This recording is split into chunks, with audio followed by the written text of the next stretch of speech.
Hey guys, in this video I'm going to show you how to disable and delete or uninstall the Video Speed Controller Google Chrome extension. So what you have to do is go over to here to the top right, the extensions button on Google Chrome, and then from there go down to manage extensions.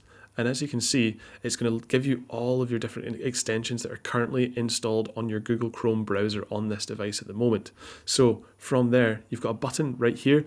It says this extension may read and change site information or run in the background. You can basically, this toggle button right here will either turn the Google Chrome extension off or turn it back on. So let's just say that you wanted to disable the Google Chrome extension right there, or actually turn it on. You can do it from within that section.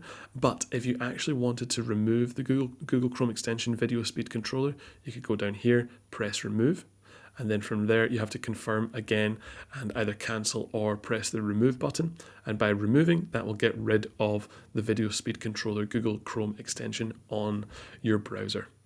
So guys, this has been another video for the My Tech Mastery YouTube channel. If it's been helpful, please like and subscribe. And if you do have any questions, leave them down in the comments below. Thank you.